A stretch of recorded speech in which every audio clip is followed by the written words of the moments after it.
Hello and welcome. When I was 22, it was fall of 2013. I was taking a college course on the modern history of Palestine / Israel from the period of the 1870s or 1880s up until present day, or at least 2012 or 13 at the time. And it wasn't more than a week into this class that I'm just exploring on the internet and stumble upon this video that shows this woman who's probably in her mid or late 40s, who travels to Palestine for the very first time, specifically the occupied territories in the West Bank, and has only negative things to report back when she returns, which I understand. And at the time, I don't think I experienced as much resentment as I did towards the state of Israel. After watching that video, short video, couldn't have been longer than 10 minutes, and it just showed, between this woman speaking directly into the camera and talking about the atrocities that Israeli soldiers were committing, and all the settlements in the West Bank, all the Jewish Israeli settlements and stuff. It was showing the devastation and just all of what's left after all these violent attacks, whether we're talking Israeli soldiers raiding Palestinians' homes, or just talking about let's say that the second Intifada starting in the year 2000 and all the violence that caused. And we look at 76 years of history, and it's wow, I can understand if you don't, first of all, if you don't have context, or if you only see everything from one point of view. It's very easy to get caught up in this perspective of the Israelis are the oppressors, they're the dominant power, and so they're the ones that we need to be holding accountable and responsible in all 360 degrees, where because they're the oppressors, no one else can be at fault for their own actions, right? And I get that. However, I'm very convinced at this point, and it's taken 10 years of exploring this subject, that this is a trap. This is a very, very manipulative, and it's a carefully designed trap, actually. 76 years of history. If Hamas cannot win their war through military action, what they do is, and with the help of social media now, they wouldn't have been able to accomplish this when they first kind of became a thing in the late 1980s. 35 years ago, they wouldn't have been able to do this, but now they have social media and the media in general sort of behind them, or at least passively allowing their output of information to be legitimized and hold some sort of credibility, even though every sane individual following this current war in Gaza for the last 6.5 months, let alone the last 76 years of modern Israeli-Palestinian history, understands that Hamas uses every bit of its influence to create a narrative.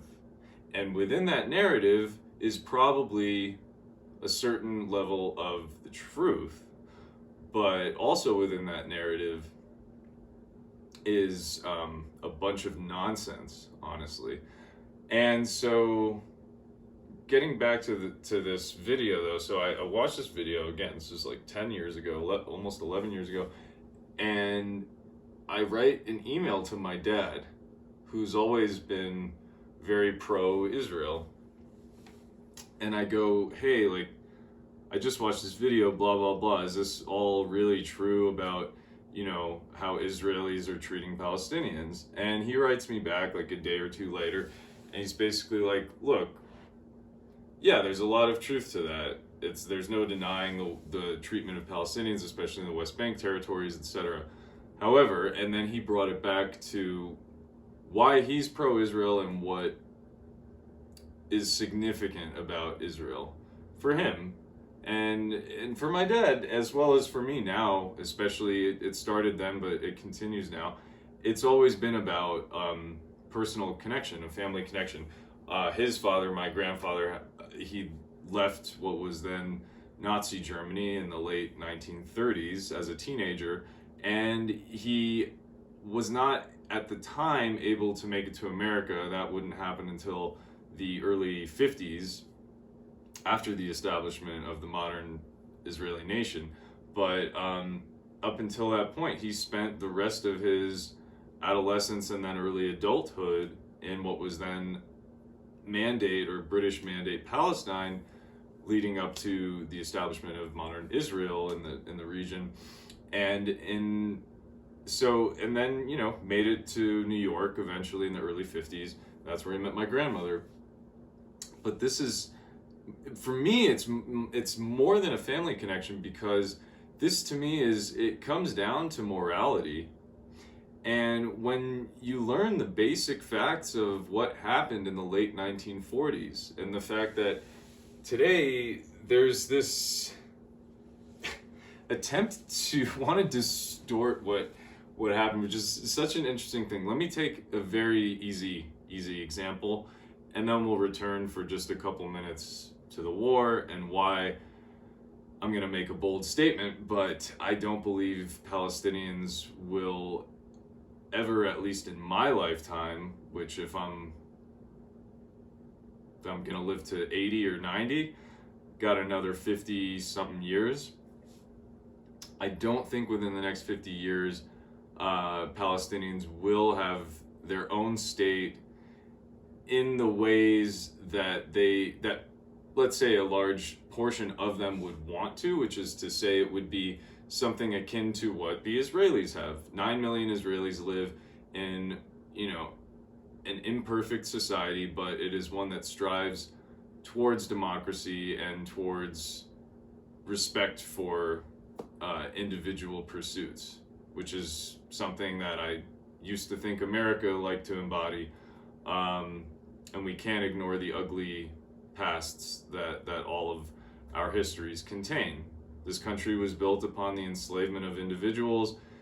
Israel was built upon warfare and also, unfortunately, displacement of around 700 or 750,000 Arab Palestinians. So that history's there. But what's interesting is take 1979 as one historic and significant date.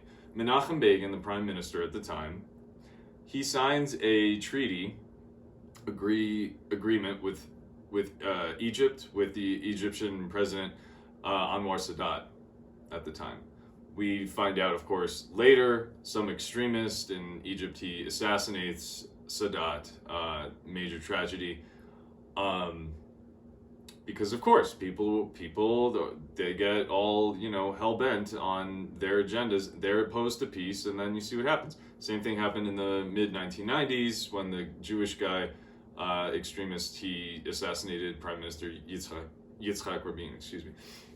So those are examples. Now, why did I bring up 1979? Well, because this is a peace treaty that's signed between two individuals, one of whom, Menachem Begin, this guy was a former Irgun, which was a Jewish terrorist organization fighter. He fought with this fringe army, separate from the Haganah. This was the army.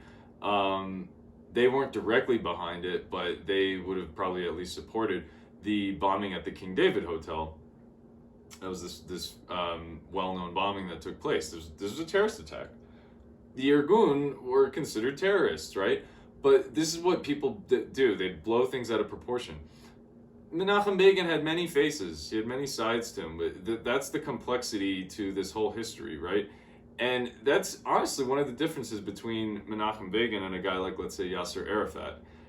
Arafat is a wolf in sheep's clothes. This is a guy who is a supporter of terrorism. Well, was, been dead now for, almost 20 years. But he supported terrorism. and he founded this group in the mid 1960s called the Palestine Liberation Organization. This would imply Palestinians need to be liberated from ... You guessed it, Israel. Yeah. In what way? I don't know, because let's see, up until that point, it wasn't until 1967, 1968, it wasn't until the late 60s that Israel starts to occupy more Palestinian lands. Israel, for about 18 or 19 years since its founding in the late 40s, was Israel, period. And so Egypt had Gaza. Gaza was a part of Egypt. No one's saying crap about that. And then you had the West Bank. The West Bank was not the West Bank. It was just it was Transjordan first, and then it was part of Jordan. So it was Jordanian territory. It was never Israeli territory for about 18 or 19 years. And so it's not until 67 when people want to talk about the occupation that, to be historically accurate, is what you need to be referring to. Because if you're talking about an occupation pre-1967, you're essentially saying that Israel is an illegitimate state and you believe it should not exist. You can run around with that belief, but it's not really helping yourself or any cause, because I've written this, I've said that Israel's not going anywhere.